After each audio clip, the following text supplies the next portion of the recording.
ஃப்ளேவரிஸ் and delicacies.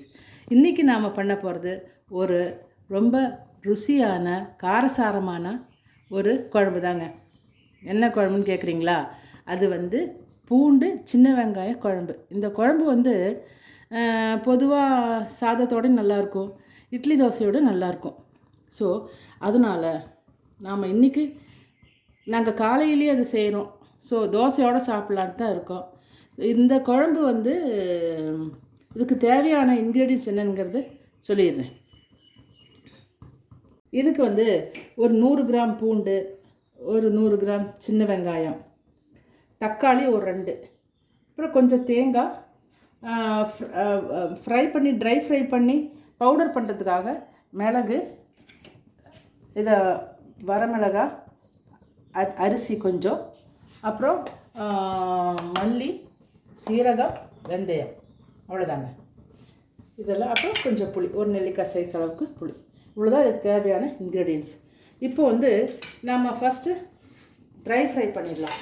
அரிசி, பச்சரிசி, ஒரு 3 வரமிளகாய், ஒரு 3/4 ஸ்பூன் மிளகு, ஒரு ஒரு ஒரு 2 டீஸ்பூன் மல்லி விதை, அப்புறம் ஒரு 1/2 டீஸ்பூன் சீரகம், வெந்தயம் அது ஒரு 1/2 டீஸ்பூனுங்க. இப்போது இதெல்லாம் ட்ரையாக, எண்ணெயெல்லாம் ஊற்றாமல் அப்படியே ட்ரையாக ஃப்ரை பண்ணிக்கலாம். ஃப்ரை பண்ணிவிட்டு அதோட கொஞ்சம் தேங்காயும் போடணும். நல்லா ஒரு டேபிள் ஸ்பூன் ஃபுல்லாக தேங்காய்.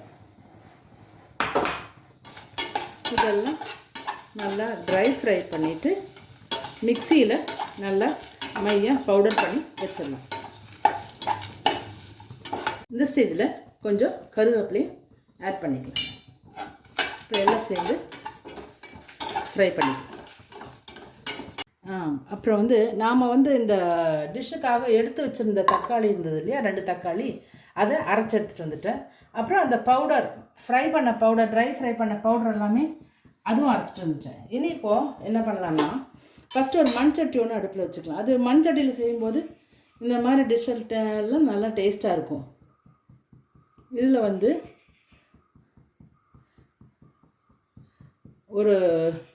ஒரு 3 டேபிள் ஸ்பூன் அளவுக்கு எண்ணெய் ஊற்றிக்கலாம்.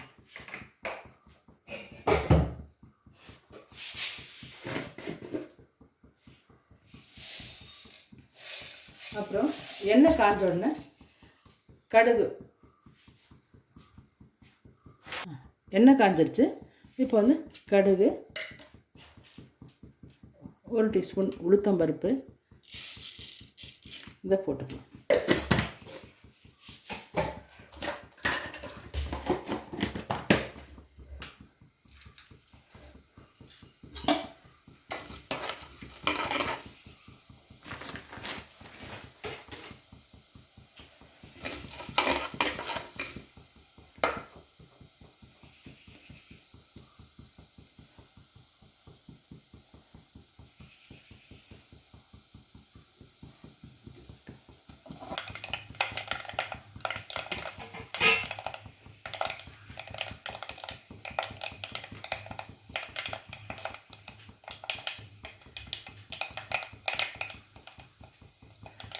கடுகு வெடிச்சிருச்சுங்க. இது இப்போ வரமிளகா, கொஞ்சம் கருவேப்பிலை அதையும் போட்டுக்கலாம். இப்போ பூண்டு,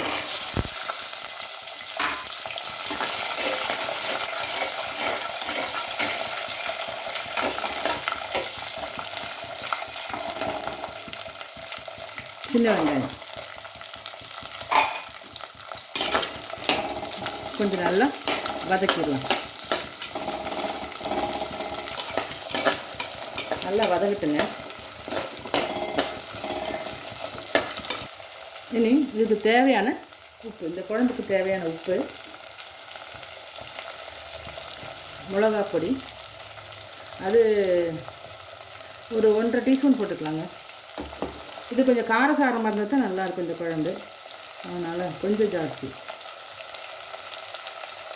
ஒரு 1/4 டீஸ்பூன் மஞ்சத்தூள்,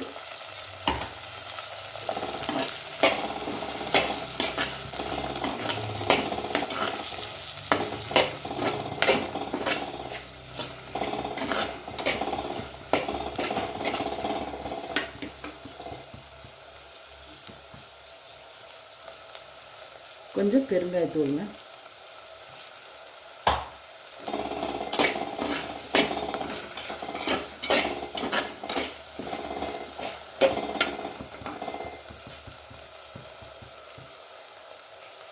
இப்போ நாம் அரைச்சி வச்ச அந்த 2 தக்காளி,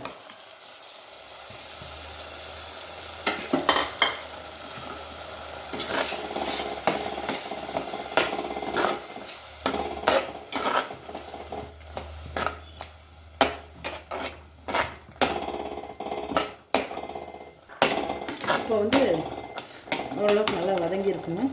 அப்போ நம்ம எடுத்து வச்சுருந்தோம் இல்லைங்களா ஒரு நெல்லிக்காய் அளவு புளி, அதை சாறு எடுத்து அப்படியே ஊற்றிடலாம்.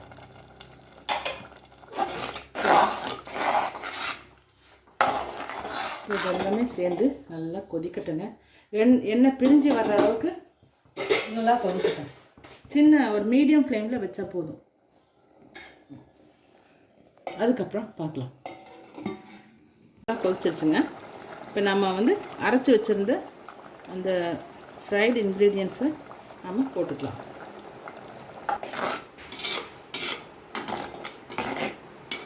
நடுவில் இறக்கிறது. இப்போ வந்து நல்லா கலந்துக்கலாங்க. அந்த இதெல்லாம் நல்லா மிக்ஸ் ஆகட்டும். தண்ணி கொஞ்சம் கம்மியாக தெரியுது, அதனால் கொஞ்சம் தண்ணி ஊற்றி மிக்ஸ் பண்ணிக்கலாம். ரொம்பவும் கெட்டியாக இருந்தால் நல்லா இருக்காது, கொஞ்சம் மீடியமாக இருக்கணும். ஸோ இது வந்து நீ நல்லா வேகட்டுங்க. இந்த அரைச்ச இதெல்லாமே இன்னும் ஒரு 10 நிமிஷத்துக்கு அப்புறம் பார்த்துக்கலாம். ஒரு மீடியம்லேயே வச்சுக்கலாம், மீடியம் ஃப்ளேம்லேயே வச்சுக்கலாம். பார்த்திங்கன்னா நல்லா எண்ணெய் பிரிஞ்சிருக்கு, உங்களுக்கே தெரியுது. ஸோ இனி வந்து இதில் லாஸ்ட்டாக ஒரே ஒரு இன்க்ரீடியன்ட் போடணும். அதாவது ஒரு 1/2 டீஸ்பூன் பொடி வெல்லங்க, பொடிச்ச வெல்லம். இது வந்து ஒரு டேஸ்ட் என்ஹான்சர். அது இருக்கிற அந்த புளிப்பு உப்பு காரம் எல்லாம் பேலன்ஸ் பண்ணி தந்துடும். அவ்வளோதாங்க. இனி வந்து பிளேட் பண்ணிக்கலாம். அவ்வளோதாங்க, குழம்பு செஞ்சு முடிச்சாச்சு. தோசையோட சர்வும் பண்ணியாச்சு. இனி நாங்கள் உட்காந்து சாப்பிட போகிறோம். இதே மாதிரி நீங்களும் செஞ்சு சாப்பிட்டு பாருங்கள், என்ஜாய் பண்ணுங்கள். இந்த வீடியோ உங்களுக்கு பிடிச்சிருந்தா லைக் பண்ணி ஷேரும் பண்ணுங்கள், சப்ஸ்கிரைபும் பண்ணுங்கள். அவ்வளோதாங்க. இனி அடுத்த வீடியோவில் பார்க்கலாம். பாய்.